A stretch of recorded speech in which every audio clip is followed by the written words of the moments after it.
Dr. Gaster? Dr. Gaster! Oh, Dr. Alphys. What is it? Are you free tonight?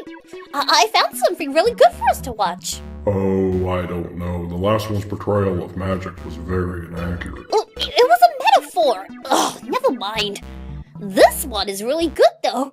You're gonna love it. I know it. Isn't this so cool? The frame rate is amazing. Doesn't it look great, Dr. Gaster? Dr. Gaster?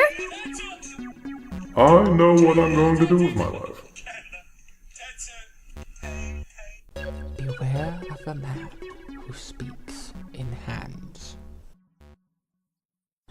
It has been 6 hours since I removed them from the MD solution. They are clumsy and confused, fearful. They stumble and trip like children. As expected, little experience in on-suspension has led to a difficult adjustment period, particularly regarding ambulatory motion. It'll come in time, I'm sure.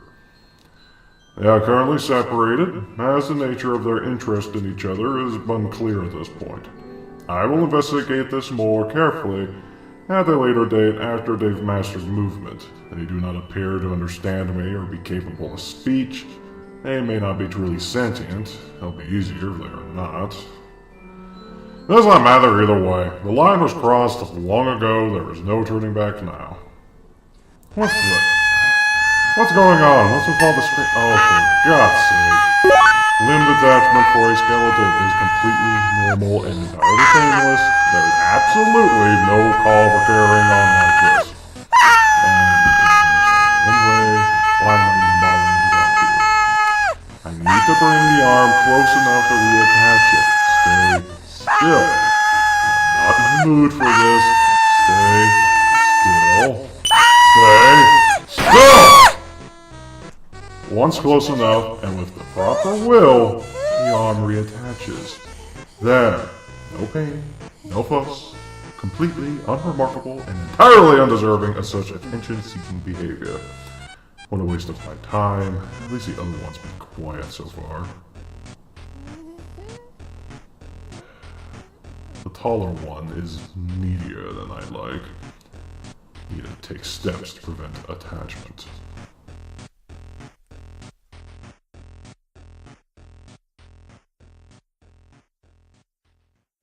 "7 hours since removal. The little, smaller one is awake. I'm surprised both that he's survived outside at all, given his frailty, and that he's woken up again so quickly. He may be hardier than I initially thought, which is promising. I went to observe him in person. A transcript of my notes follows. I am keeping my distance at first. He is poking and prodding at the walls and the floor, though he does not come near the force field. Maybe he senses the aura it gives off. I get the impression he is trying to find a way out. Perhaps he wants to go back to the suspension? He has yet to make any sound. It's preferable to the other one's constant whining and crying. May not be capable of it, or he may just be too focused on his exploration. I've come closer and he's caught sight of me. He's wary and suspicious, though still silent. Obviously, he sees me as a potential threat. So he's more perceptive than the other one, at least. I've taken another step closer. His eyes flared a deep purple color interlaced with blue, and he backed up against the wall. Another step closer, his eyes are glowing brighter. I can sense magic gathering within his soul, but he's too new to know how to make it manifest into an attack. If he could open his mouth, I'm sure he'd snap at me. You can't use magic to defend yourself yet, as much as you try. I wonder what you'll do if I keep approaching. Closer still. He's getting quite frantic. He's rattling his bones at me.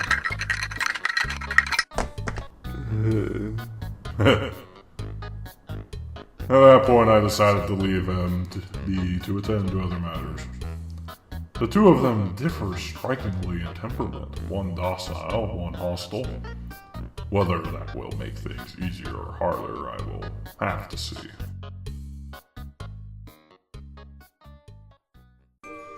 An unexpected development. I left them within earshot of one another while I was clearing one of the workrooms for future use. It didn't take them long to realize the other was nearby. Perhaps a side effect of the nature of their souls? They made meaningless animal noises at each other. Subject 1 is capable of it after all. Nothing unusual or noteworthy, but then they began to babble. I could recognize the noises they were stringing together. Bits and pieces of things I've said to them. They even mimicked my tone of voice, though clearly without understanding. They can speak, they can learn. They are sentient after all. I don't know how I feel about this. I specifically accelerated their growth because I didn't want them to look like children. I don't want them to sound like children. It's unnecessary. The rapid growth may apply to their minds as well. If they can progress to an adult level of understanding at least, then I will introduce them to each other tomorrow with the proper precautions in place. This wasn't in my plans, but one must always be ready to improvise. We'll see what happens.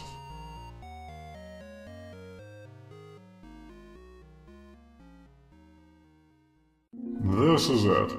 Subject 1 and 2 are going to meet. I'm keeping a tight hold on both their souls. Don't touch me. Don't touch me. So, if they fall to fighting, it should be a matter of moments to separate them before either is hurt. It's best to be prepared. I'm not entirely sure what to expect. They've seen each other. They seem at a loss for what to do. Subject 1 seems wary. Subject 2's eyes have begun glowing a warm red-orange color. Subject 1 soon began glowing light blue in response. This seems to have calmed them a little. They are approaching each other. They are curious about the other, as one may expect. They are the first living thing they've seen, aside from myself, after all. They are very eager and quick to learn. Already, their level of speech has advanced at an astonishing rate by just speaking to each other. As one learns something new, Shh! No cry! See? so One the okay. other builds One upon normal. what they've learned to new heights. A mutual scaffolding. They are indeed little skeletons.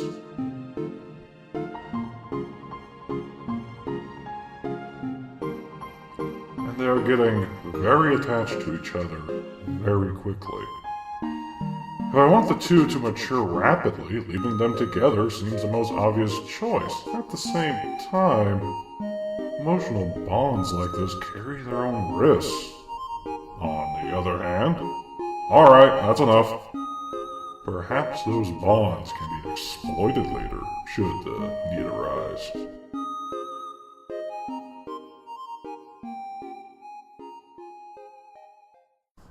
Entry number... Steady progress at a rapid rate. They can speak in sentences now. Subject 1 is quiet and soft-spoken, a lowercaser, I'm sure, without much attention to detail and taken to mumbling.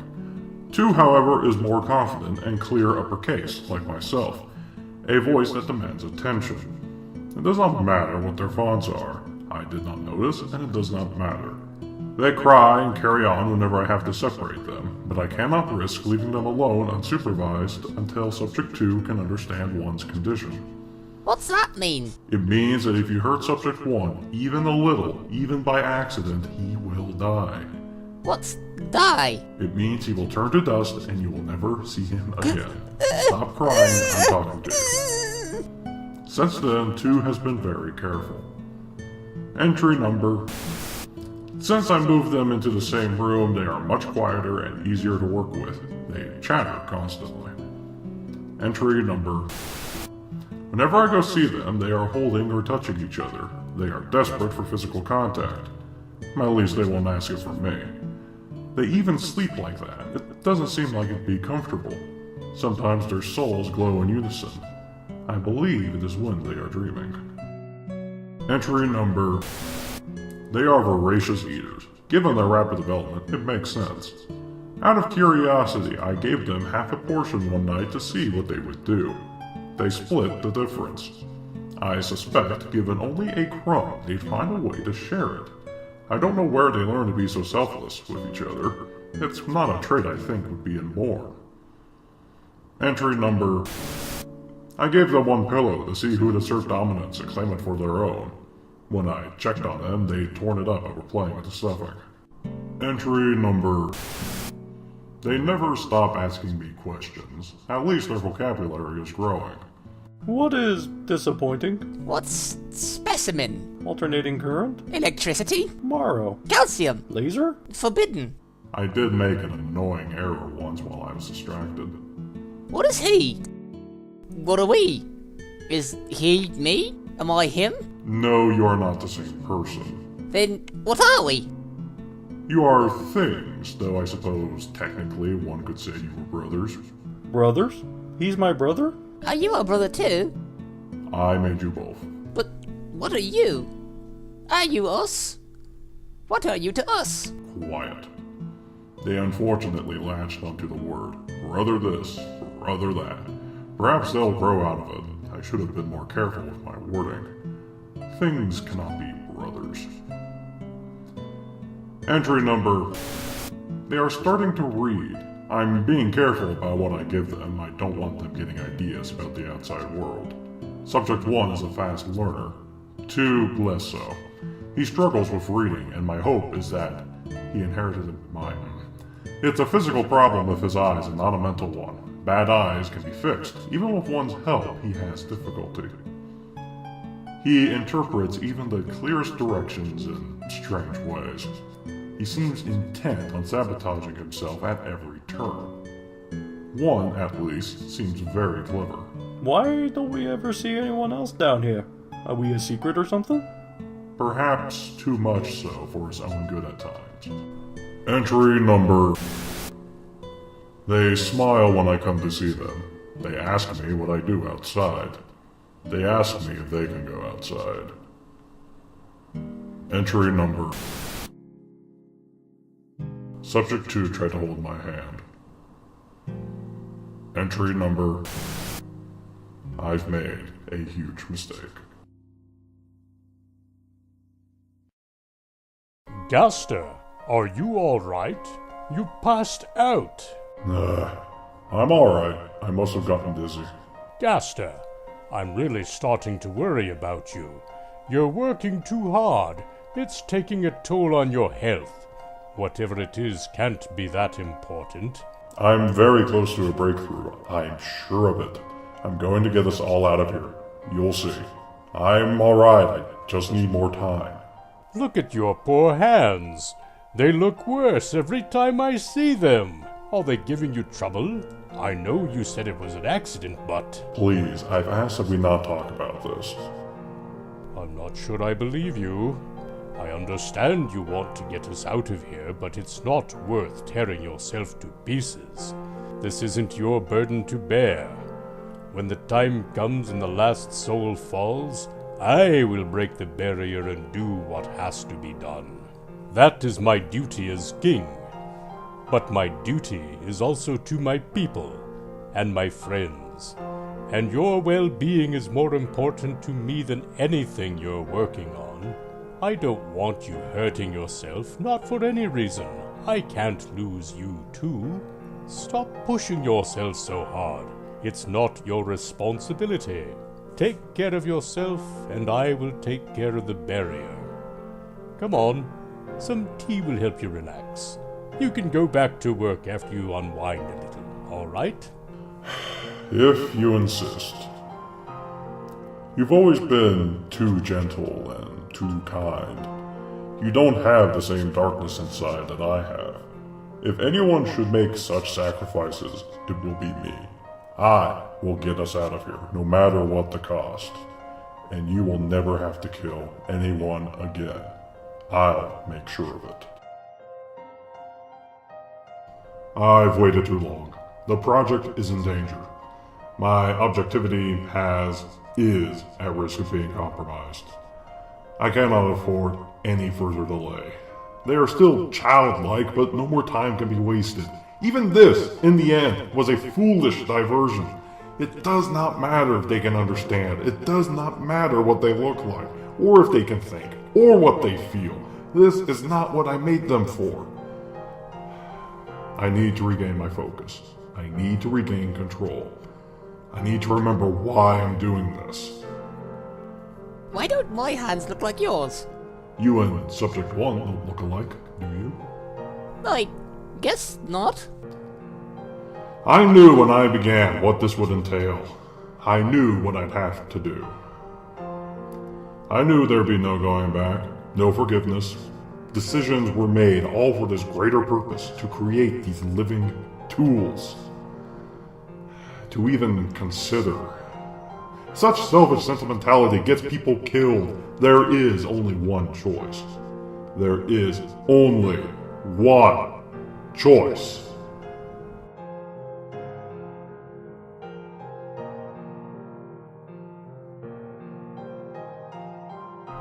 I've told myself I'd make whatever sacrifices necessary to achieve my goals. I'm not going back on my word. I'm the only one who can do this, who will do this. There are no other options. I'm going to get us all out of here. No matter what it takes. The greatest test of my strength. I am determined. Can you move? No. It's hard to breathe. I'm scared. Good. You should be scared of me.